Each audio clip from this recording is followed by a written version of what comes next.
research on the what's going on out there and then bringing that to you as well as, of course, my opinion every month.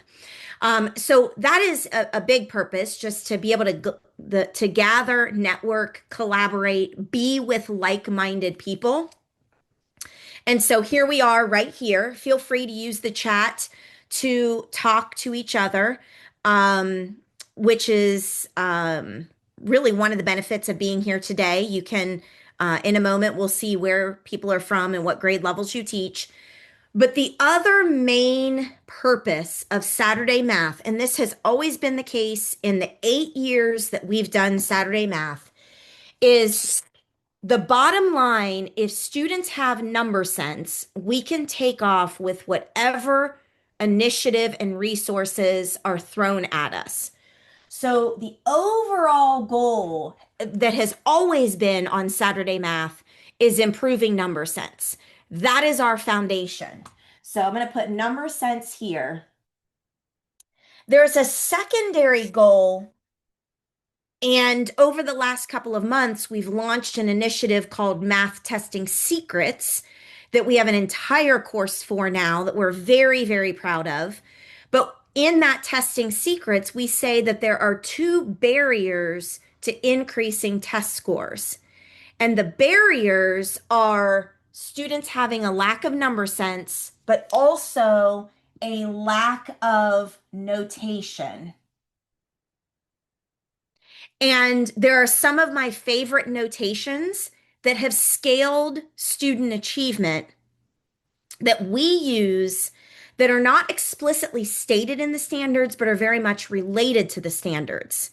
Some of you can probably guess one of my favorite notations. Should I have you guess? I should have you guess. What's one of my favorite notations that relates to a task that is the utmost of importance for understanding numbers and having number sense and improving number sense? Natalie, of course, you are always transplanted here to give us the exact answer. Notation of square root. We have no idea how essential notation of square root is. That's the one I'm going to land on today. There are other notations that are absolutely essential, because part of what is the difference between a student passing an end of year math test and almost passing an end of year math test most often is the notation that is used and the lack of understanding of that notation. Now, I'm coming out of the gate talking a lot about testing as if like testing is the be all end all. Well, no, it's not. If you all know me, you know it's not. But we want our cake and we want to be able to eat it too. So I want kids to have great, rich, complex, accessible math experiences in the classroom on a daily basis. That's what I advocate for. I empower teachers to create these experiences for students because I cannot personally create these experiences for every student out there in the United States. But with your help, I can do that. So my main goal and mission and vision is to empower and inspire teachers and teach teachers how to create these rich, complex, accessible math experiences that target all students, and especially students that struggle and students with disabilities. Having said that, if we're going to do that in an effective way, the test scores should show it. So, and I mean, that's what we're judged on. We're judged on the test scores. So why not have a goal of these kids can? And I know these kids can, because if any of you know me, you know that we have taken cohorts of students from 27% passing one year to the next year, 65% passing. We've taken cohorts from 65% passing to 86% passing. We've taken cohorts of students from exhibiting bell curve results, meaning bell curve, this is 50th percentile. So average is 50th, really from 40th to 60th percentile on bell curve on a true standardized test. Now, I have to get on my soapbox for just a minute. We have for years, even from the time that I was in school, we've used very high rated, credible, standardized testing companies that this is all they do. And I'm going to give two examples of those: the Iowa battery and the Terra Nova. Okay. I don't know if you have heard of those or know those or whatever. Those are true standardized tests. They're competitive companies. They're two different companies. But the Iowa and Terra Nova, I have an immense amount of respect for. An immense amount of respect. The same amount of respect I have for the ACT and SAT. Again, ACT and SAT, two totally different companies, two totally different platforms, competing interests, whatever. But it's always good to have both. And I don't have, a preference one way or another. I think we can use both of them to our advantage. But the Iowa and Terra Nova used to be the be all end all. A district would pick one of them, and either every year or every 3 years or every other year, students would take this standardized test. And the reason that I loved how standardized it was is it is national. Like, it didn't matter if you were in Pennsylvania or Arizona or whatever. It was usually one of those two options. And what the Iowa and Terra Nova did was, yes, it gave you an achievement percentile, not a percent, not a passing. There's no passing. It gave students a score based on percentile for achievement. So there were subject achievement pieces of it.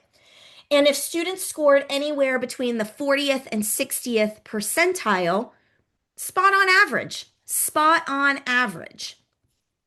Fantastic. Which is why, and I'll just give you an example from the state of Ohio, which is why in reading now we have what are called RIMPs in reading, they're individual plans for reading, even of kids that are not special ed, not on IEP. But school districts were able to pick and choose what percentile ranking was the maximum for students that have deficits. Too many school districts picked 40th percentile. The problem is 40 is right at the bottom of average. So we're doing a lot of extra work for these kids. And what was happening in schools, what is happening in schools, is some of those kids that are like 32nd to 40th percentile, we're creating these plans for them, but they have been passing their reading on the state test. So there's this disconnect. The reason is, I believe we've gone down a very, very skewed road for data. So I just want to enlighten us this morning on what data we're using and how we're using data and how the data has shifted to become much more ineffective in recent years. So Iowa Terra Nova, the results of these things used to be outstanding, spot on for kids, okay? Now, the reason I bring this up is I'm trying to show you in cohorts that have used the model that we present in all of our sessions is we've been able to scale exponentially the achievement of students, not just their achievement, but their test score results. So when we look at percentile rankings, when we were using Iowa Terra Nova, we had a cohort of students that no one in this certain cohort scored below the 70th percentile. I mean, we literally broke the bell curve with one of our cohorts. Absolutely crazy. The other thing I want to say about Iowa and Terra Nova is a really important piece of them was the cognitive ability test.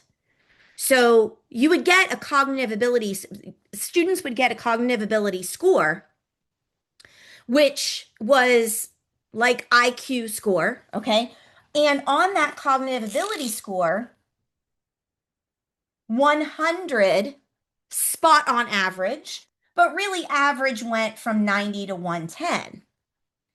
And this cognitive ability score, scoring high enough, would accurately determine gifted brains and accurately determine students, our 70s kids that had severe brain disconnects. And this is what we've used forever and ever and ever. Okay, so let me make 2 points on this. One point on this is we have scaled math achievement using part of what I'm going to tell you today, because going back, I'm talking about the big overarching purpose of Saturday math is improving number sense. We know that with testing, we want to improve notation sense. And I just want to show you some of the things that we've been able to do, because a big purpose of Saturday math is to empower and inspire us to go back, and when we know better, we do better, so that we can all be equipped to scale math achievement in these same ways. So I wanted to share some of that data with you. So that's one piece, is the purpose of Saturday math, and it really starts with number sense but dwindles down to these other things. And since we're in testing season, I want to bring those things to light. Now, here's the other point. I wasn't even going to talk about this today. I think I've been really fired up about it. I was going to jump right into our content. Remember I said that well, I mean, I kind of did, but now I'm derailed. I'm just totally derailed, because I don't know if any of you have seen some of the news media about iReady. So I'm not going to go into that deeply, but what I am going to say about this is, over the years, we have states, not we, states have disapproved some of our testing entities, and disapproved some of our textbook companies, and disapproved and disapproved and disapproved.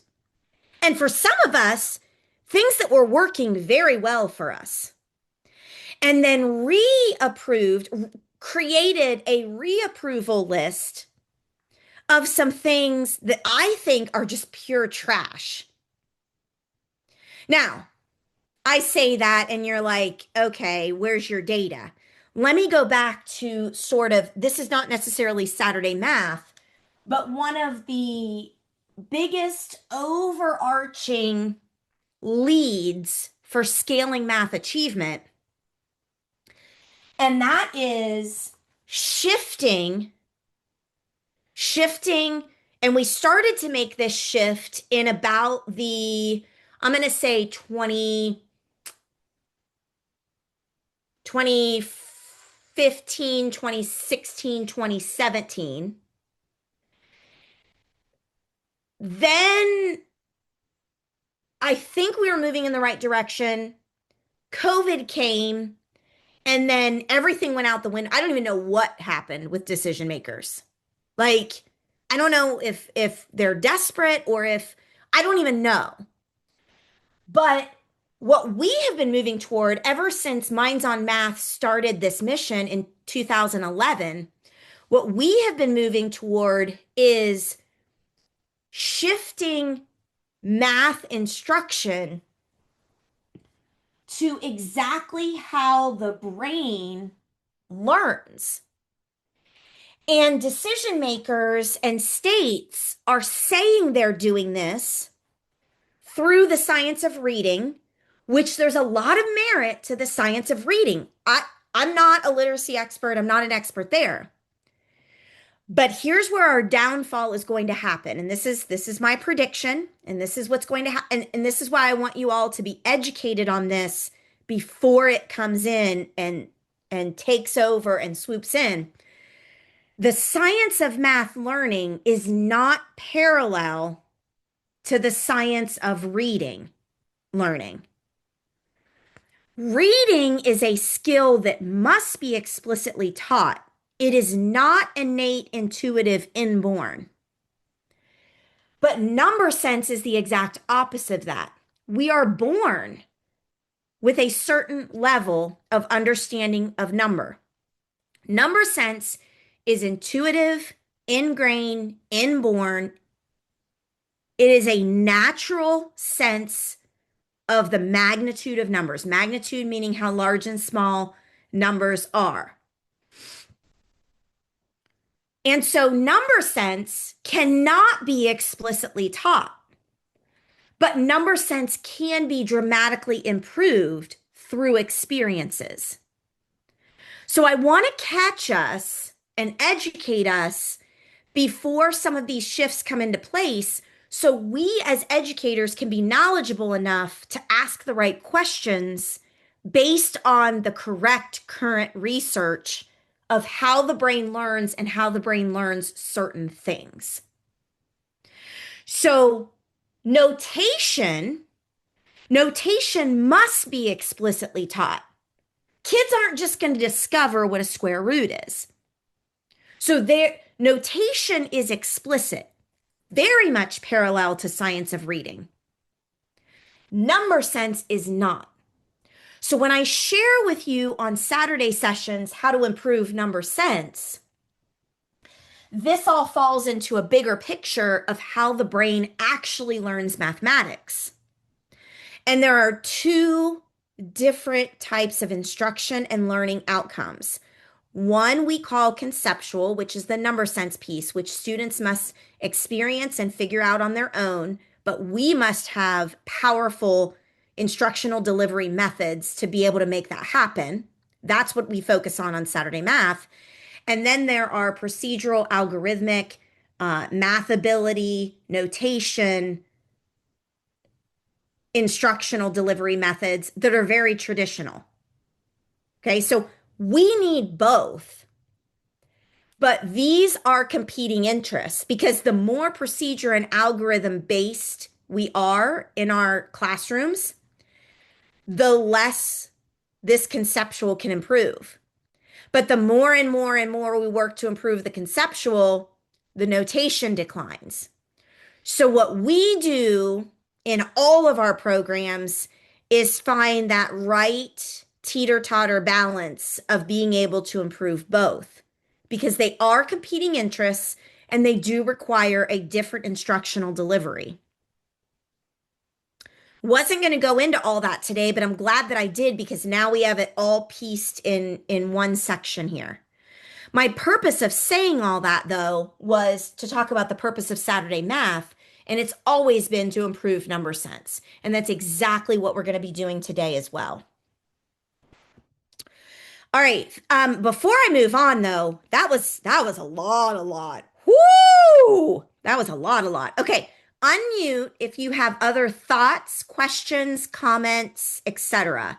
And I'll review the chat because I know some of you have been chatting in the chat. Chatting. I had in the chat a neat story from an experience with my kids this week. Please, yes. It actually goes along with everything, how the brain learns number sense and notation were an absolute value. And so they were working on their lesson of the day and they were comparing some absolute values. And it was absolute value of -24 compared to absolute value of +24, greater than, less than, or equal. So I'm walking around the room and observing, what they're writing. And so many, of course, said the absolute value of +24 was greater. And I knew, exactly what they were thinking. But because, I've been with Jonily for so long, I just, each kid I touched base with, I either said something like, tell me about that, or how did you get that answer, or tell me how you know that's true, something to that effect. And they know enough that they don't assume they're wrong when I say something like that. I just want to know how they got there. So they all just launch into their explanation, and every single one of them goes, oh, they're equal. Every single kid, every time. So I did this across both of my classes that day, probably a total of 16 to 20 kids that had, the wrong answer. But when I stopped them and paused them and didn't say, oh, you're wrong, how would you fix that? But how did you get that? Tell me about that. They launched into their explanation. They all self-corrected the answer. And it really got me thinking about like state testing in 2 weeks. I was like, you guys, you all knew the answer. You all knew it. I didn't say anything, but how did you know? Tell me about that. What did you think about that? And you all got the right answer. So my like takeaway and message to them was like, you know more math than you think you do. We have to slow because we've been talking a lot about taking your time on the test. And like, it's not taking time for the sake of taking time, but I was like, I want you to slow down your brain, have my voice in your head if you need to prompt yourself to say, how do I know? Or how did I get that answer? Like, take your gut reaction. Like, of course, 24 is bigger, but take that gut reaction and really evaluate the problem. And they self-corrected. But I'm like, what if they did that 5 times? That's like a whole level on a test. 5 questions where your gut answer and then you stop and think about it. So I'm like, that's the brain science, I think. Like, stop and think about it. And they know so much, but they just have to. So I'm trying to get my voice in their head, which is weird, but it was just a really neat experience. Like 16 to 20 kids, literally. And they all, oh, they're equal. I'm like, okay. So what a time. But I have to give a good background on our friend Natalie, Krista, Amy, Sarah Neal that's here. Kirk, where is Kirk today? Oh man, I really needed Kirk here today. It's okay. So I want to share with all of you, and then we have Lisa, Sarah W, we have Daphne, we have Janet, we have. So the reason I'm naming these names is this doesn't just happen, like especially by coming to Saturday Maths. So we have at Minds on Math a math teacher mastermind group, which these names that I've mentioned are either currently a part of that or have been a part of it. The math teacher mastermind group launches into a math certification group. So Natalie, Krista, Amy, Sarah are all some of our certified coaches that have been implementing this for years, like years. Natalie, not as many years as others because Natalie got to be a student teacher for one of our certified coaches. So Natalie had an accelerated learning experience of this type of implementation. And the reason that I say all of this is it doesn't happen with one Saturday math or one math teacher mastermind or one implementation. It takes a good 3, 4, 5 solid years of interacting with this on Saturday maths, on math teacher masterminds, on June events, on certification programs, on, all of these things that we offer. And the reason I said April 24th, mark your calendars for April 24th in the evening. April 24th in the evening, we are having our next webinar. And this next webinar is going to outline a bundle package of all of our programs for 2026, 2027. So you can get all of our programs that we're launching, that we launch every year in a bundle at a very discounted rate. I'll send you information on that webinar. The registration isn't out yet. But the reason that I say that is it's all about interactions over time. And what I want to say about Natalie and her group is it's been about interactions over time all year. It's not just about the February, March testing season. If she just started this mindset and culture in February, there is no way her kids would have been there. But this was launched in August, what we call the first 15 at the beginning of the school year, so that kids by this time of year are ready. They're just ready for this. And I also want to say, I mentioned a lot of these names, Crystal as well. We had a big field trip, a teacher field trip. I wasn't even going to mention this today, but I have to because it was so powerful. It was so amazing. It was so enlightening and such an impactful experience for me that I want to share it today and have a few of you share if you were on the field trip with us.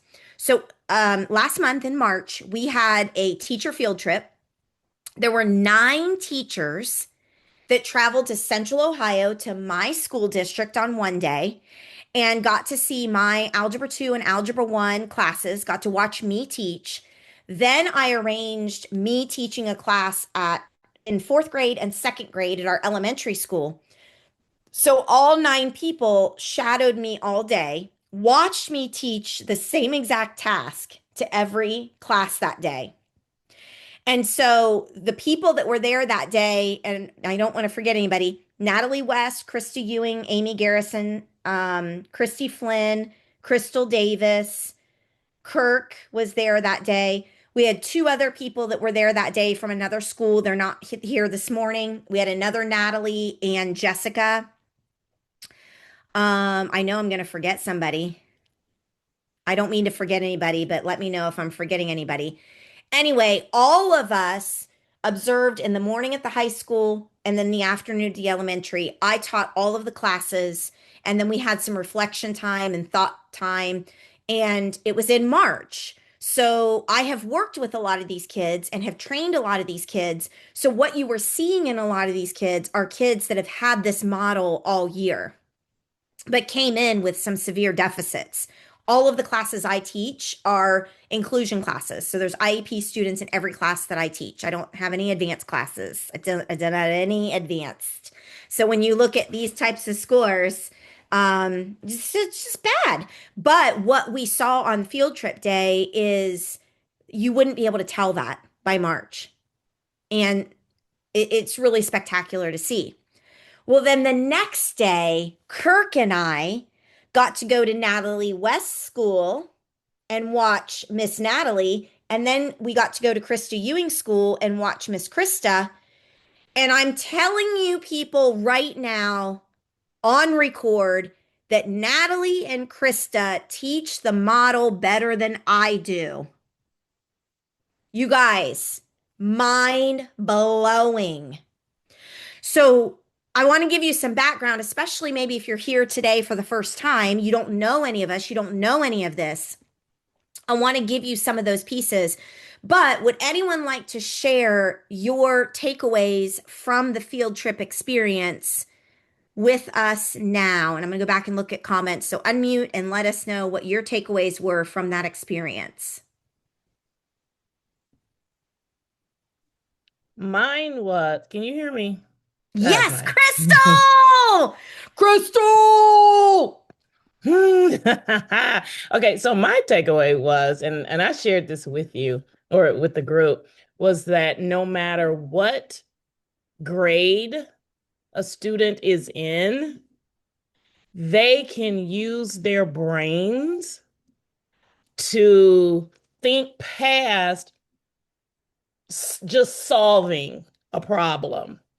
And you can take the exact same model and apply it at every level. And I thought that was amazing. And I'm so glad that you all got to see that day. And I think that is more powerful than just seeing it at the high school level. Or because it's then, what does this look like in first grade? What does this look like in seventh grade? And same task, same instructional delivery model. Now, I tweak the way that I interact with kids because of the grade level, and you all got to see those nuances. But Crystal, you said it beautifully, and I don't think you can understand it until you actually see it or hear it. So if you have not had a chance to come and observe any of us, or you all have not had a chance for me to come and teach it in your classroom, or the cheapest, easiest way, if you all have not had an opportunity to listen to my audio files of me teaching these things with students, you need to make that happen because I can tell you all this. I can say all this. I can tell you, the people on here can tell you, but that hits different when you actually hear it done to students. So it was just a beautiful experience those 2 days. Any other takeaways from your experience being in all of those classrooms, Krista? Yeah, the one thing that impressed me, particularly with the high schoolers, because I'm sixth grade, they allowed like the culture that was built through the methods that are being used. Um, they allowed like all of these strangers to just come up and we were asking them questions and it didn't throw them off and they responded to us. Um, and that's what, and it was the true of every class that we went to. We would just kind of all fanned out, looked at their work, asked these kids questions, and they didn't know us from anybody, and they were just engaged and willing to share their thinking with us. And that kind of culture is something that you have to build from day one. And it was just impressive the way that they just kind of acclimated to us as well.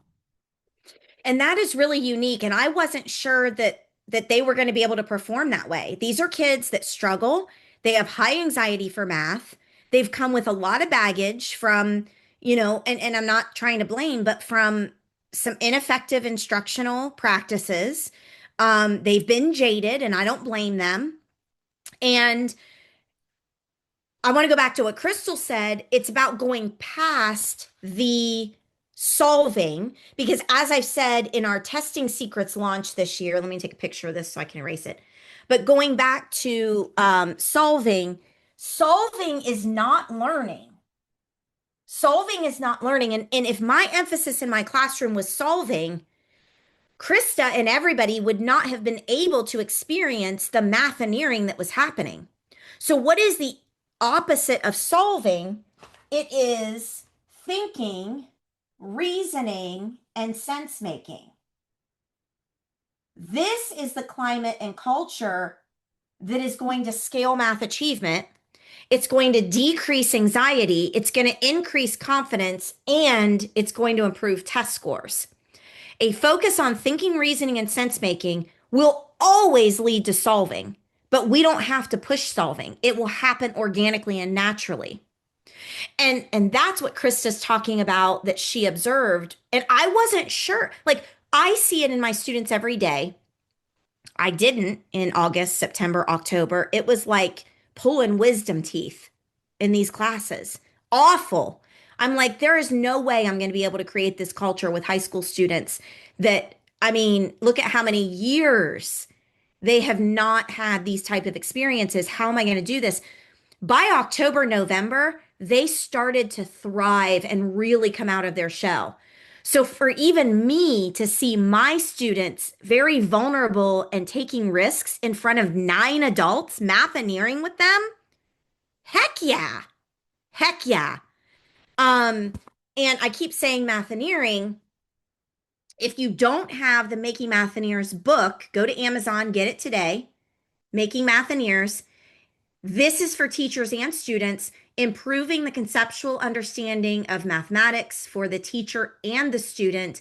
Many different case studies in here of students and teachers and their journeys and how they've transformed to creating these types of environments and being in these types of environments in math classrooms everywhere. So yeah, get your book, go to Amazon, get your book, Making Matheneers. And it's really going to kind of lay out the foundation of the difference between this conceptual and procedural. So notation goes along with what we call math ability solving, okay? Number sense is this conceptual thinking, reasoning, and sense making. Now, I know what you're all wondering right now is, well, shoot, how do we create this in our classrooms? Saturday Math gives you pieces of that, but what you really want to do is go through one of our courses or programs so that you get that streamlined effect of what do I do first, second, third.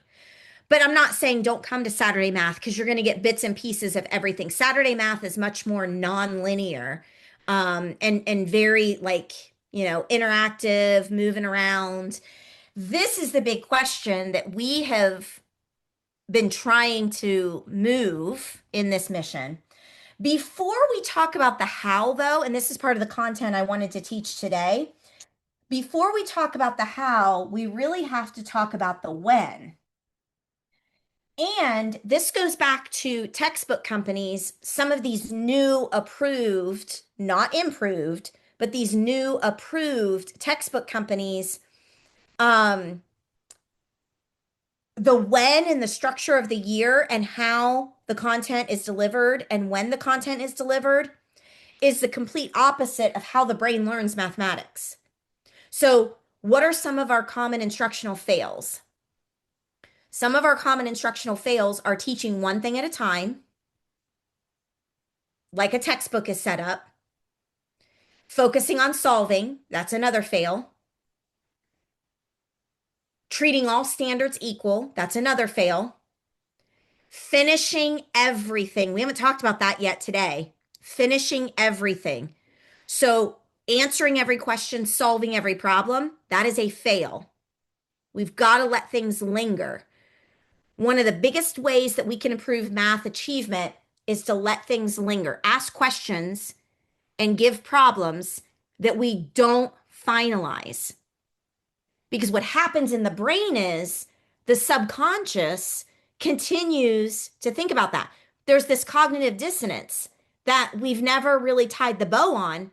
We really believe as a country and as a culture that we have to finish every problem. And I'm telling you that that is one of the worst ways to try to improve math achievement. We have to let some things linger so that the subconscious brain activates and continues to think, reason, and sense make without the human being even knowing it's happening. And that is probably the greatest fail of some of our textbook companies. So, how do we shift some of these fails into fixes? That is to look at the when. And I'm going to show you this on a document that I created. But before we even do that, before we even figure out how to do this, we have to figure out, okay, when, what's the structure of the year? And before we even do that, uh-oh, someone's asking a question about what curriculum. Oh, no. Oh, no, Janet, you're poking me, aren't you? You're getting me fired up, Janet. All right. Before all of that, we have to ask ourselves, what? The what is absolutely essential. And what is essential has to be exposed in 15-day cycles throughout the year. So, Janet, to answer your question, what curriculum would you recommend that does go with the brain research and is approved? None of them. Now, I'm not saying that you can't adopt things, okay? I'm not saying, because every single textbook resource, every single curriculum resource can be put in this model. Every one of them. Every single one of them. But we have to be able to be flexible and adapt how we use our resources. So these are the three biggest questions in our bigger program of delivery. The what, the essentials, the when do the essentials come up throughout the year? And it's in cycles of 15 days. And then the how is in the instructional delivery process that is going to have an impact on not only student achievement, but confidence. And yeah, I mean, Amplify, fantastic. I love and hate every curriculum resource. So I will say Amplify is very good, is very good in its pieces. I think the one thing that Amplify doesn't have, but actually it does, but it's kind of hidden, is the what and the when. I think there's a lot of great hows in Amplify. And yeah, so I'll just go from there. Okay, you all came to learn something today, though, but I'm really glad that I kind of gave all that foundation, because I think all of that's important to continue to empower us to think differently about math education. Scores across the country are dismal. They keep declining. We've never had major improvements as a country. And we keep trying things that are not only not working, but are working worse than what we've done before. Oh boy. Okay, what a downer. What a downer. I don't mean to be a downer. Let me share my screen because I'm going to, okay. So these are the notes that I created for today that I'm going to work off of. And when I follow up email for you, I'm going to send you the PDF version of these notes so that you have these. This is what I basically just did on the whiteboard. That was intentional. But when I talk about the what, the essentials, you know it comes down to my F words. Love me some F words. So many F words, okay? But the essential math concepts that are going to build both of these, number sense and notation, are factors, fraction, and function. What do I mean by that? I don't mean we do a factors unit, a fraction unit, and a function unit. So what I mean by this is these are the three key concepts that should be a part of every 15-day cycle. We should always be teaching through factors, through fraction, through function. And what Crystal was talking about is seeing this effect at every grade level. So if you're a first grade teacher, Amy Garrison is a first grade teacher, Amy is constantly teaching through factors, fraction, and function, even though the word factor doesn't necessarily come until fourth grade in the standards. Factors are making arrays. So if I have 24 blocks and I make an array, I could make an array that is 6 tall, 4 long, or 8 tall, 3 long. Those numbers are factors. Kids don't know it, but making rectangles is one of our go-to experiences for students that not only improve number sense, but math achievement. So even as a first grade teacher, you are teaching through these three things. So our job as teachers is to learn what factors, fraction, and function look like at every single grade level and what the progression is from one grade level to the next. And what we do at Minds on Math is, and let me go ahead and draw this in. What we do at Minds on Math is we create reference tasks. We call them the Dirty Dozen. There are 12 reference tasks that associate with factors, fraction, and function. So if you're looking for lessons in your classroom to do to teach through these essential concepts, we have 12 reference tasks. The 12 reference tasks are exactly the same for every single grade level, exactly the same. There are some differences at kindergarten and at Algebra 1, depending, very, very minor differences and variations. But the reason we bring everything down into reference tasks is these are grab and go. Like, these are not theory. They're very practical steps to do lessons in your classrooms, and they are not a one and done situation. A reference task like making rectangles in first grade looks like making arrays with 24 blocks, and then how tall, how long are those blocks? What that looks like in fourth grade are, what are all the rectangles I can create? Well, actually, go to third grade. In third grade, what that looks like is, what are all the rectangles I can create with an area of 24, but different perimeters? In fourth grade, what are all the rectangles I can create with area 24? And the up level question to that is, what are the factors of 24? Because they are the length and width, they are the dimensions of the rectangles I can create. See, we're using that same task and we're targeting our standards, but what we're doing is we're front loading this progression, because as early as first grade, kids are learning about factors. One of our other tasks is a locker problem. This is an acted out, hands-on, concrete, conceptual situation that kids experience, that even at first grade, they start to learn the factors of a number, but we don't call it factors of a number. We call it which students touch locker 24. Oh, student 8 does, 3 does, 4 does, 6 does. Through these reference tasks are not one and done. So when I talk about these 15-day cycles, some of these reference tasks come back every 15 days. And then we up level them. So kids are getting interactions over time. They're getting more interactions with the same thing at more grade levels through these reference tasks targeting factors, fraction, and function. So that's sort of the framework, and it answers the what. Now, there are other pieces in this what, but it just comes down to those three things: factors, fraction, and function. If you study the College Board is ACT, or not, I totally said that wrong. I'm ridiculous. Got ACT on the brain. College Board is not ACT. College Board SAT, if you study that, there was a published book called Math Vertical Teams. Oh my gosh, way, way back in the early 2000s, I believe. In this book that the College Board published, College Board is the SAT people, in the book Math Vertical Teams that the College Board published, they said there are three things for students to be successful in AP Calculus, and it is rate, function, and accumulation.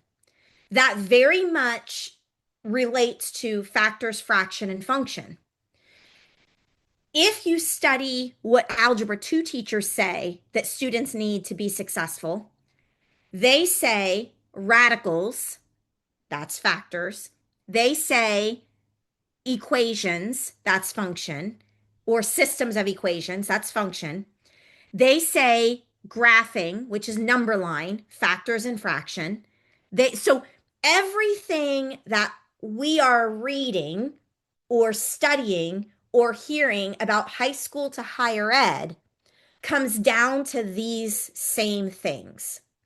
And if you study math tests, ACT, SAT, end of course exams, grade level tests at each state, you study the national tests, NAEP, look at the TIMS report, study GRE. I've been studying ASFAB.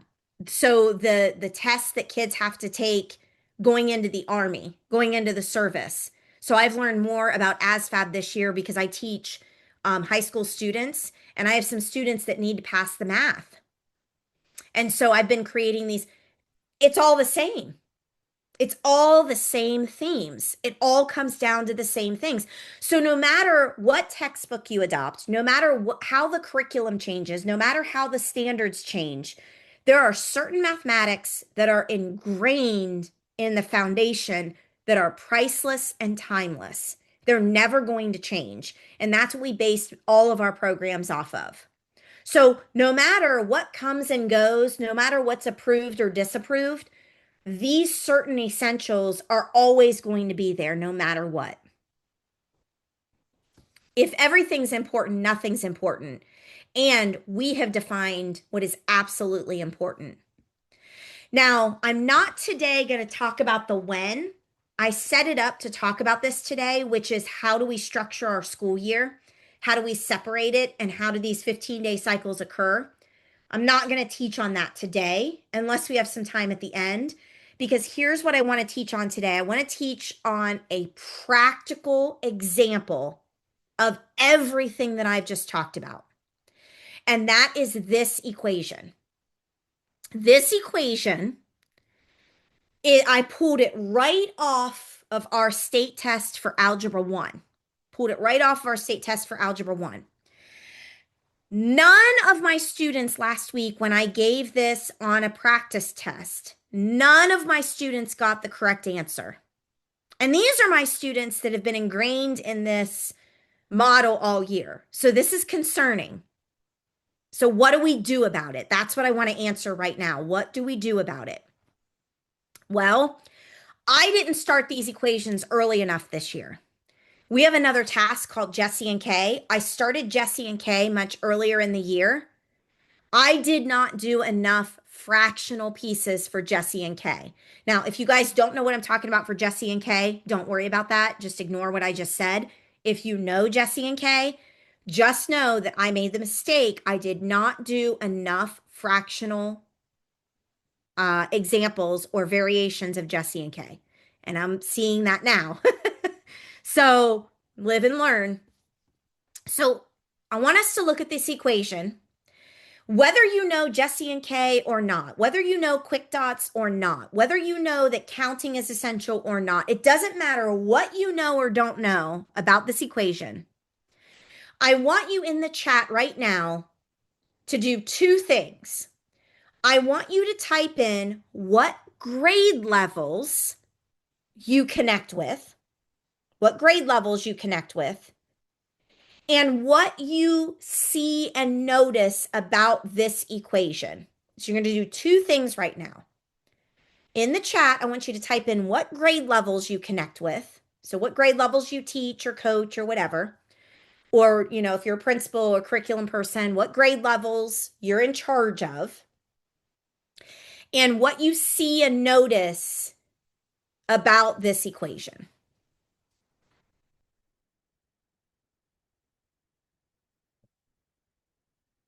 What can you tell me about?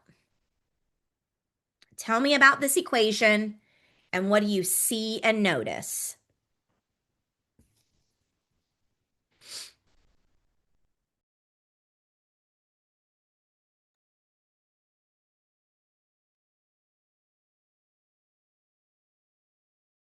Okay, let me look at the chat here.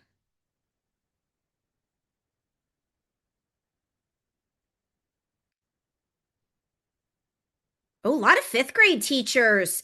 Hey, I know why you're here. Hey, the fifth grade test everywhere, the hardest one. I'm telling you, you guys know this. There's reasons why the fifth grade test is most difficult for students. And we have solutions on how to fix that too. Good, this is excellent. Oh, okay, 1/2 and 1/4. Yeah, there are two X's. There's an X on each side. We see variables, fractions, lots of operations, hidden symbols, notes. Oh my gosh. You see why kids struggle with coefficients. Yeah, you've got to have the ability to work with fractions. I mean, kids are going to look at this on the test and be like, nope, skip, next question. Just because there's a fraction.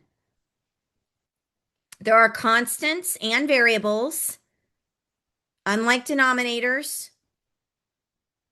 Yeah, Amy, really good point. You would cover up those X's with smiley face emojis. Yep.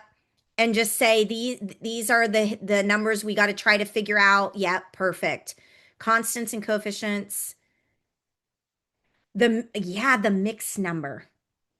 The mixed number.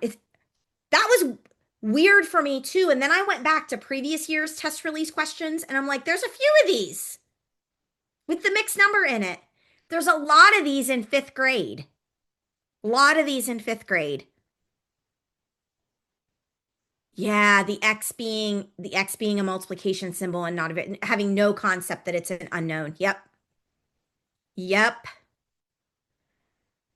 I mean, there's so much to lose with this question. Yeah. Okay. Okay, let me stop for a moment. We're going to come back to this and I'm going to walk us through instructionally what we do with this. Instructionally, what we do with this in Algebra 1, knowing my test is in a week and a half. Instructionally, what do we do with this at third grade?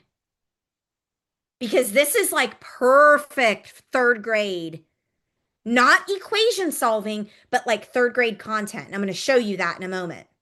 But go ahead and unmute and talk to me about instructionally, how do we deal with, how do we improve, how do we use this example in a conceptual way to improve number sense and to help students think, reason, and sense make and not solve? You've probably never thought about equations this way, but unmute and talk to me. What are your ideas of using this equation that looks very traditional, very notation-ish? How would we use this in a conceptual, contextual way such that kids are thinking, reasoning, and sense making and improving number sense at the same time? So there's a way to notationally, procedurally, algorithmically, there's a way to solve this equation. But if that's the only thing instructionally we ever do with this, we're never going to make major gains. So what would we do instructionally, conceptually, to teach this? Talk to me. So the first thing I would just ask is, and I learned this from you, Jonily, is what do you notice? Beautiful. What do you notice? What can you tell me? And then this is what's scary because they're going to tell us things that we weren't expecting, and then we have to responsive teach on that. Do you see? So here's what I want you to think about. When you use the tell me about, what do you notice, what do you see, do not have an expectation for yourself to teach on it. That's why we want to let things linger. We want to ask those prompts. Document, even in writing, on a poster paper or on the board, document what kids are seeing and noticing. Respond with That is brilliant and that is interesting. I love the way your brain thinks. Ooh, I've not thought about it that way. We're celebrating the thinking. That's the only responsive teaching we're doing on the day that we give it. And then after we do that for about 7 minutes or so, maybe 10 minutes, we then put that away. We move on to what our regular lesson is of the day. Then we have time as a teacher to create the responsive lesson based on their responses. Don't try to do it in the same lesson or class period. That's what freaks us out. And that's why some of us are afraid to implement some of these strategies is we think we have to then create the responsive lesson on the spot. We don't. Let all that linger. Don't even come back to it the next day. Wait a week to come back to it. Email me and say, here's a picture of their responses. What do I do next? I mean, that's the interactions I'm talking about with this transformation that we're trying to make instructionally. And then what now?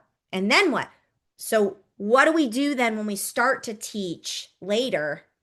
How would you teach this?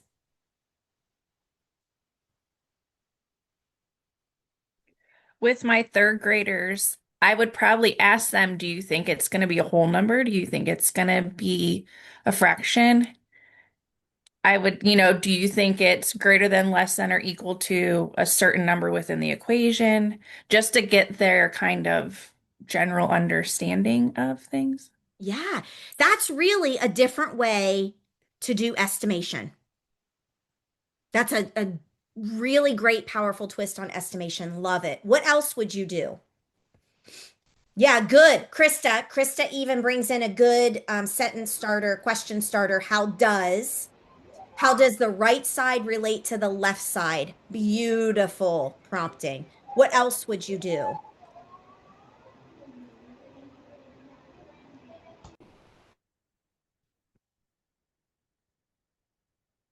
You're probably afraid to say of what you would do. Think I'm going to judge you or something. Don't be afraid. Don't be afraid, guys. I use algebra tiles when I'm interesting stuff like this. So I've always tried to encourage my kids to draw it. We've been trying. I have the same problem, and thanks to you, I'm not like totally losing it because I've been given a practice OST question a day, and like my test is Monday, and yesterday they this one prompt, 2/3 of my classes got it completely wrong, and I'm like, ah. So I took a deep breath and I was like, all right, tell me how you got that answer. And I'm like, tell me what, and so it was so interesting because I said, tell me about, I got thinking and I'm like, gosh, you guys knew this. So my thing is we're doing this like incentive that they take the test and I look at their answer papers, like with their work. And if they do it their way and then do it my way with other strategies, then they get to go to this extra recess. So that's kind of cool for seventh graders. But the push is the thinking. So we've been doing, like you said, stop. What do you notice? What do you wonder? Then answer. And I've been withholding their calculators to say, okay, think about this first. Yeah. Now you can have a calculator because beautiful. it would grab the calculator, go, ooh. I'm like, you didn't even think about that, guys. So that's what I'm trying to, like you said, sit and think. But I would have them draw a picture, and what do they see when they draw the picture? Beautiful. Janet makes a good point that was a little bit of a hidden message in there, and that is all year, if students' experiences every day in our classrooms is solving, we're training them to not think. See, if we have less emphasis on solving all year, if our lessons are structured every day for thinking, reasoning, and sense making, and that's what we prioritize and that's what we celebrate, then we're going to change their habit. They're not going to be able to help it but to look at a test question and think, reason, and sense make before they solve, because that's the culture and climate every day. And I can tell this, we have a brand new fourth grade teacher in our elementary school, and she is phenomenal. She came to our June event last year. She's fresh out of college. She started teaching fourth grade this year. I didn't get to work with her a lot, but she came to the June event, and we have another like intervention coach at the elementary that's been supporting her because I haven't been able to do that. Well, I've been in her room a few times just in the last month. Her room was one of the rooms we went in when we had the teacher field trip. And I can tell her kids have been trained by her really beautifully because I see her kids doing thinking, reasoning, and sense making. So when I went in just on Thursday this week, because I went back twice this past week, when I went in Thursday, I gave them a question and we talked about pretend this popped up on your computer on your test. And this is fourth graders. What are you going to do first? And they're like, we're going to look at that piece of it. We're going to ask ourselves, what do we see? What do we notice? And what do we wonder? Okay. Now, whether they do this or not is one thing, but the fact that they can at least articulate it is going to train their brain to look at mathematics in that way, not as a solving exercise, but as a thinking exercise. And then one of the outcomes is we're going to get a solution eventually. But we've got to make sense of it first before we try to solve anything. And so you talk about effective test prep. That's effective test prep. Other thoughts, comments, questions? I've been doing that this week with test questions where I haven't given them or worked through an answer on any of them. It's just, Nice. this is what comes up. What are you going to do? How are you going to attack it? What's important? What kind of strategy? What does the model look like? And then if they decide, I'll give them candy if they come to me with the answer by the end of the day, because some of them can't help themselves. But we haven't, solved any problems. We've just been like attacking them and like getting to that understanding part. So, yeah. I know we're just crossing our fingers at this point. Janet, I'll be saying a little prayer for you guys on Monday morning. Wow, that's like in 2 days. Okay, fantastic. Anne, yeah, fantastic. Yeah, really great prompt. How can you start? Look the same. Yeah, okay, so this is really good because you guys know me. These are some of my favorite early grade, I don't want to draw, I want to type. These are some of my early grade equations that I even give to my secondary kids. We have something like, let me get bigger here. We might have something like, oh shoot, this is gonna be a bad one. Okay, hold on, let me think. Let me think. 3 plus 8 equals blank plus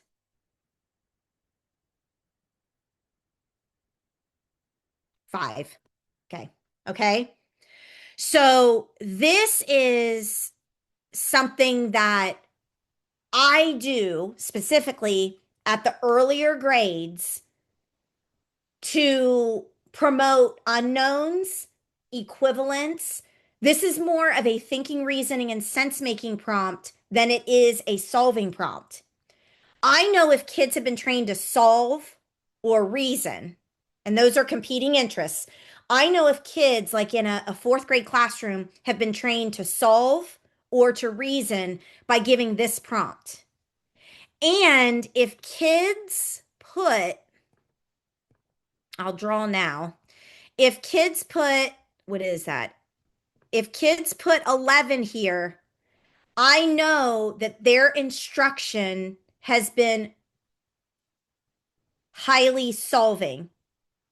The priority is solving. I know that they believe that the equal sign is an answer getting symbol. They do not understand equivalence and representation and balance and same as. And they don't understand that these are two different situations that need to be exactly the same. They don't have any idea same as. That's really what equivalence is. So if we want to promote thinking, reasoning, and sense making with equations, we need to talk more equivalence and balancing and structure than we do solving. So this does not create an equal, this does not create the same thing on both sides. So one of the things that I do is I give this equation, do a tell me about, then I give this one because this is kind of a precursor to understanding what's happening in the other. Yeah, very good. Great, great comment there. Yep. Amy, you good? You good? Did I give you a good takeaway today for your, yeah, see? See? Amy, good. When we read that in class, we always say 3 plus 8 is the same as blank plus 5. See, yeah, Amy, and Amy teaches first grade. Yep. Amy's always wants us to get to those numbers. Now, let me go back to this. Let me non-draw. Let me get okay. Now, because I'm in a desperate attempt to make sure my kids do know how to solve, here's what I did yesterday because I'm like, you guys, you know how to do this. Because if I give them, if I give my kids equations like this, they're not putting 11, okay? If I give kids equations just like this with variables on both sides that don't have fractions, they can solve and be accurate 98% of the time. So this is frustrating that they just freak, that they totally freak. So this is what I did yesterday. I did the traditional. This is Algebra 1. They're going to take the Algebra 1 course. And I'm like, what would you do like if there weren't fractions? And they're like, oh, we would take away 3 from both sides. I'm like, okay, well then why can't you do that? And they're like, well, we can. I'm like, well then do it. Like, what the freak are you doing? I think I said that to them. Now, this is important. When we take away 3 from both sides, I always say to my kids, what's the point? What's the purpose of that? What did we want to try to do? They're like, well, we wanted to remove this 3. We wanted to like move it to we wanted to remove it. How do we remove a plus 3? What goal do we want to get to remove it? Well, for a plus 3, we want to get to a 0. This goes back to, and I've taught on this numerous times, the importance of zeros and ones. The importance of zeros and ones. So if I want to get rid of, eliminate a plus 3, I have to make a 0. I have to make a 0. Now, if I have 3x and I want to eliminate a times 3, I have to make a 1. So there's many trainings that I do that I talk about the importance of zeros and ones in mathematics. So here, let's say the half wasn't there. 13 minus 3, 10 and a half. Okay, so what's the same as? What's the same as now? So we've got x over here equals 10 and a half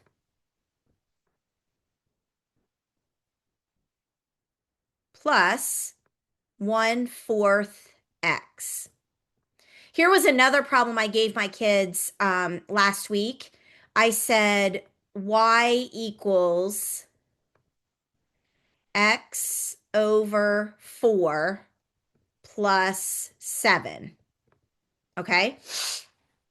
And I said, what's the slope? Now, my kids know that y equals mx plus b is a linear function, degree 1. They know it makes a line. They know that when x is 0, you have a y-intercept. So it's going to cross the y-axis at 7. That's the 0, 7 point. But this trips them up because of the way this is written. The way that this is written, they want the slope m to be 1 because the coefficient of x looks like it's 1, but it's not.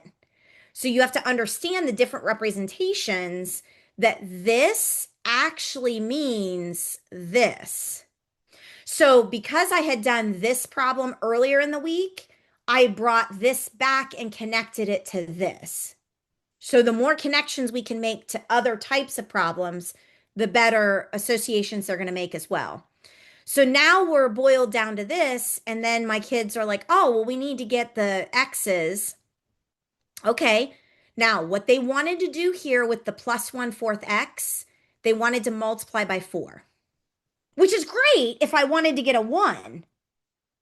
Now, I did the multiplying by 4 and I entertained them with that. And then I said, okay, then we get 4x and we get this multiplied by 4. And then over here, what do we get? And they're like, well, that went away. No, it didn't because 1/4 times 4 is 1. Now I have 1x over here. Now I have 4x here. But it's okay. We don't have to go backwards. We can multiply everything by 4 and it's just fine. That's legal. But we could have done something else that is going to put our x's together. Okay. So if we think of this as our chunk and we want to remove this chunk, we have a plus chunk again. How do we get rid of a plus chunk? We minus the chunk. Okay. Now I'm being very traditional here, blah, blah, blah. But I want to make this point and then I'm going to stop with this traditional nonsense. Here's the point I want to make. Now, my kids know that this is not 0. Many Algebra 1 students think that this is 0 minus a fourth. And I'm like, but how many x's? What's the coefficient? It's not written. It's 1. You actually have 1x. Now, this goes back to what Janet was talking about. Because if you use algebra tiles, these x terms are green rectangles. A green rectangle algebra tile has a height of x and a length of 1. We call the area of this, we call the name of this green rectangle x. So if I want to represent 3x, I would need this x and I would need 3 of them. Now I could draw 3 rectangles, but I teach my kids to shorthand this. There are 3 rectangles. That's what 3 x's look like. So over here, I have 1x. So I just have one of these here, which shows that you have the coefficient of 1 and not 0, because there actually is 1. There is a green rectangle. Over here, oh, I don't even have a whole green rectangle. I have a fourth. I didn't draw that very well, but you get the idea. Okay. So this is how much I have of that rectangle or that paper strip or whatever it is that we're using that gives that conceptual, concrete, situational, contextual, visual to this equation. Now, I'm going to go ahead and stop here because my kids also were successful once they know that was 1 minus 1/4 is 3/4. Now, I'm not going to go any further with that traditional because here's what I want to do. Oh my gosh. Okay, fine. I'll do it this way. Okay, let's go down here and start over. Okay, now, what my students in 1st grade, 3rd grade, 4th grade, 6th grade, 8th grade, algebra, what my students know at every grade level is equations are Jesse and Kay money. So this side of the equation is Jesse's money.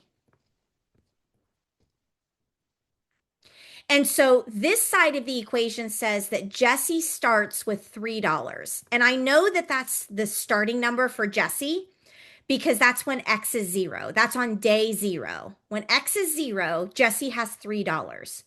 That is also y-intercept.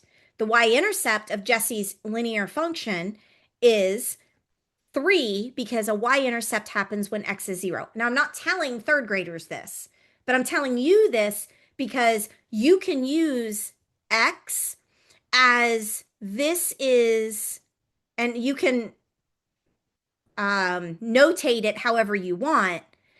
This can be how much money Jesse or Kay gets or loses every day.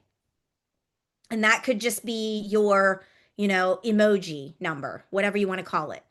The number that doesn't have that variable or unknown, that's called a constant. And that's the starting.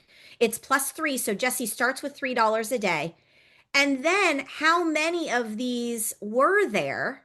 There were 1. So Jesse gets $1. She earns $1 every day. Now you could say that this is the rate and talk about rate, speed, 60 miles per hour, but you don't have to. You can just say that the way that this is notated, that means because there's 1x, that Jesse's going to get $1 a day. So on day 0, Jesse has $3. Day 1, Jesse has $4. Day 2, Jesse has $5. Day 3, Jesse has $6.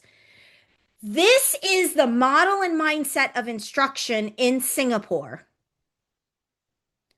What they do in Singapore is they give typical Algebra 1 questions to elementary students, but they frame it in a context that allows access for first graders, third graders to do an equation like this, but in a different way that's going to target the standards at elementary. Now, we at Minds on Math, we add a different level to that. We reference task it, we contextualize it as a Jesse and Kay problem. So now if I go over here, let me do a different color, and I'll save this and I'll send you these notes. If this is Kay's money situation, what's Kay's starting number? Kay starts with $13.50. Now, what we might say is, oh, that is $13.50 if kids want to do it that way. Okay, so K starts with $13.50. Now, what I could do at this point is ask my students, what math questions can we create?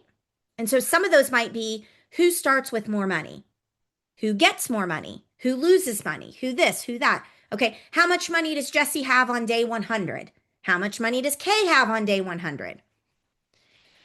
So if I line this up, when this number is 0, when this is 0, when this is not there, when the 1/4 whatever, no days have gained any money yet, this is day 0, I start to line up this relationship here. So now this one is harder. K is harder, I admit. So on day 1, we need to know how much money K has. But how much money is K gaining or losing every day?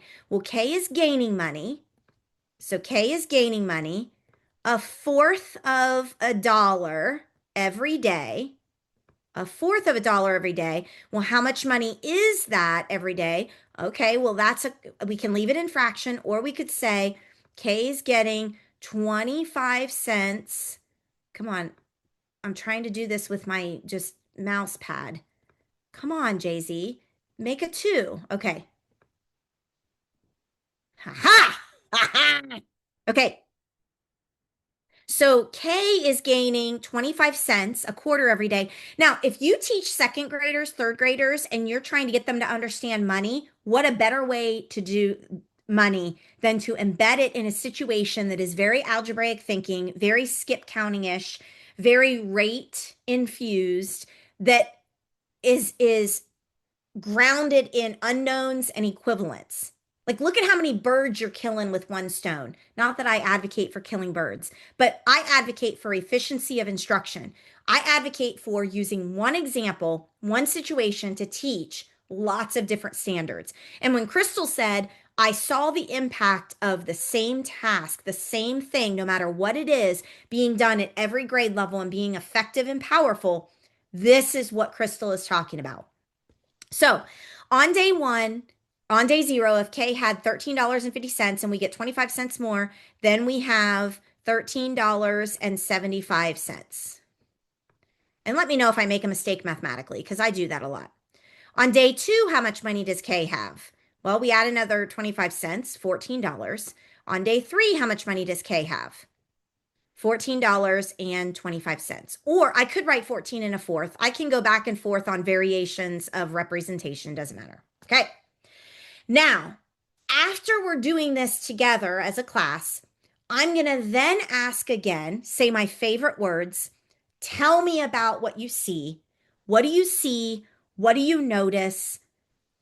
Make sense of it again. We're going to stop. And we started to kind of like do some solving and counting. And so every time we start to move to solving and answer getting, we as the instructor need to back up and say, wait a minute, how do I bring it back to thinking, reasoning, and sense making? So I get this started and then I say, tell me about, what do you see? What do you notice? in the chat right now, I want all of you to type in, what do you see and notice about what just happened? So type that in the chat. Tell me about this structure. Tell me about these numbers. What do you see and what do you notice about what just happened? What are your thoughts? Come on now, chat it up.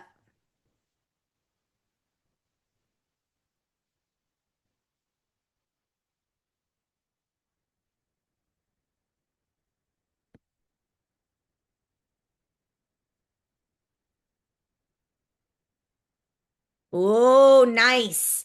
Both sides are increasing at the same rate. Good. Yep.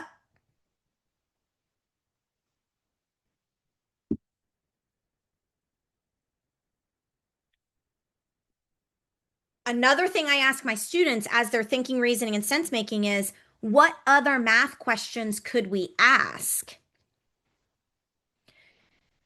Nice. J is increasing faster than K, even though K began greater. So what does that mean?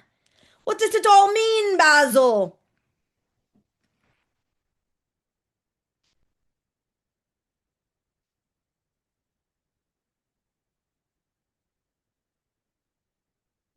Nice. Yep. Will J end up with more at some point and when? Crystal, yeah, this is amazing.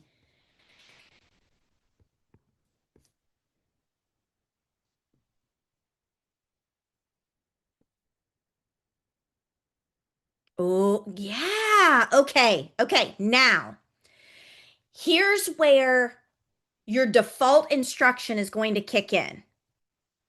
If you do this in your classroom and you get to this point, your default, because you have habitual traditional instruction, what's going to happen now is you're going to have kids keep extending and you're going to have them answer these questions. What I'm telling you is, don't. When you get to this point in your instruction, in your class, you're going to be like, okay, that was so beautiful today. I'm so proud of you guys. We realized a lot of different things. We're going to put that away, and I want you to take out yesterday's homework. That has nothing to do with this. Okay? I want you to go on to your regular lesson. Now, if you leave here with nothing else today, I want you to hear me on this. You're going to be like, oh, but the kids want to finish. Well, the kids want to keep going. I finally got them focused and engaged. Then cut it off. There are brain reasons for this. There are cognitive reasons for this. We are shaping the brain and we are shaping the mathematical mind. So right now, as soon as you have the kids in the palm of your hands, as soon as you have them right where you want them, you're going to stop and you're going to be like, okay, we're going to put this away and we're going to go on to our lesson of the day. Now, you're going to have kids still working on it and trying to hide it. Don't call them out. Just ignore it. You're going to have kids still talking about it. You're going to have kids going, oh, but I know where, da, da, da, da. They're going to go do math without you asking them to do math. How amazing is that? They're going to talk about this at lunch. They're going to come in the next day with the answer. And when they give you answers, you're going to be like, that's interesting. You know what? Let's start adding that to an answer list. Let's start documenting that. We'll come back to this next week, but let's celebrate what they're doing. But do not confirm or deny their answers. There are some responses that are going to negate all of the work that you've done. You want to let this linger. See, I'm going to let this linger. You're going to let this, Lisa, beautiful, beautiful. Because that's what we end up doing with Jesse and Kay is we graph Jesse's system of equations. That's what this is. We graph Jesse's function, we graph Kay's function, and that's just good practice in slope intercept, like boom. And then we start asking, are we going to have parallel lines or non-parallel lines Parallel lines have same slope, no solution. We don't have the same slope here. So we are going to probably have a solution somewhere. What is that solution? Is the solution going to be in the future or in the past or in the negatives? And what is this? So much we can do at Algebra 1. And Lisa, imagine if your seventh grade, sixth grade, fifth grade, fourth grade, third grade, second grade, first grade teachers in your building did Jesse and Kay every year in lots of variations. So by the time kids came to you in Algebra 1, they've already had a lot of this mentality. Can you imagine what that would look like? It's really beautiful because the cohorts, I got rid of the data here, but the cohorts where we've seen this extreme data, that's what we've been doing in schools. And we've earned 15, 20, 30, 40% higher test score rates by doing exactly this. All right, friends, it is almost 11. Here's what I want to hear right now. Type it in the chat or unmute. What were your takeaways from today? What were your ahas? What are you going to take away from today? What did you learn from today? What solidified your learning? So, what are your takeaways? Unmute or type them in the chat or both. Go ahead.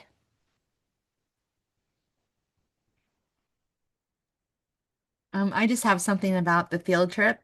Um, Yeah. I'm going to bring in another reference a task, but the painted cube.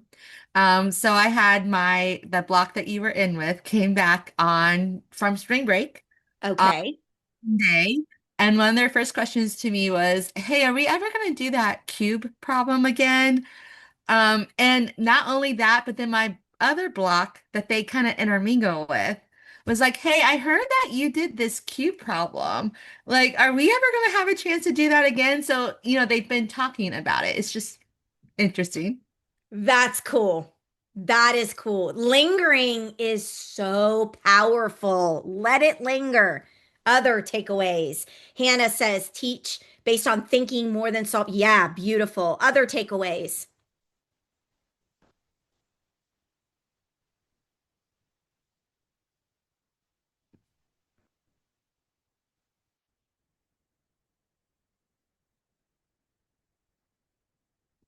Yep. Thinking, reasoning, and sense making is the key. And only that's not on the kids. That's not on the kids. That is on our instructional facilitation and delivery. So if kids don't have thinking, reasoning, and sense making, if they don't persevere, if they don't initiate, that's on us, not on them. We have not created the environment, culture, and habits for them to default to thinking, reasoning, and sense making. A lot of times I hear these kids, they just don't start. They don't know where to begin. They're so helpless. They're da da da da. They didn't do that to themselves because toddlers don't have any of that. Toddlers don't have any of that affectiveness.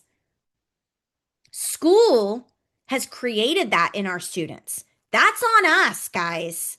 That's on us.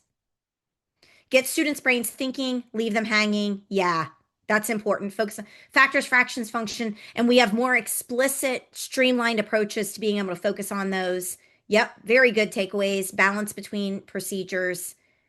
Yeah, just do it. Like, just jump in. Don't be like, you don't know what's going to happen as a teacher. I know that's scary, but I've given you the out. Once you get to a point where you don't know what to say and do next, and you feel yourself defaulting to telling and teaching, then you want to stop and be like, hey, we're going to finish that another day. Insisting that my students pre-read, understand. Yeah, yeah. What is it asking? Think, reason, and sense making. New way to word. Make rectangles now. Okay, good, good, Amy. Yeah, and you're going back to third grade. Awesome. Oh, that seems like it's going well. That's excellent. Wonderful. Okay, you guys, I've got a pretty hard stop today. Usually we stay on and I give you some more time and then like all of you end up staying for like another hour. I can't do that today. I have a hard stop time today. Although I love you. I love you so much. Mark down April 24th. There will be the next webinar. A webinar with upsell. Saturday maths, I usually don't have any upsell. I mean, this is just real organic. Like Saturday math is free. There's nothing I'm selling to you. But on April 24th, there will be an upsell and it will be a bundled package of what you can jump into for the 2026-2027 school year. I really want you to be here on April 24th, but I can't give you any link right now. Nothing is up for registration yet. It'll be coming up later this week. So I will send you the information for the April 24th webinar this week once I have the link. I'll follow up and send you the notes from today, the PDF notes from today. And I want to thank all of you for being here and spending your Saturday morning with us. We will have another Saturday Math in May, and you will definitely get that information also. Love you guys. Bye-bye. Good luck with testing. Enjoy the final 30 some days of school and have a great summer. But hope to see you in May. Bye, everybody.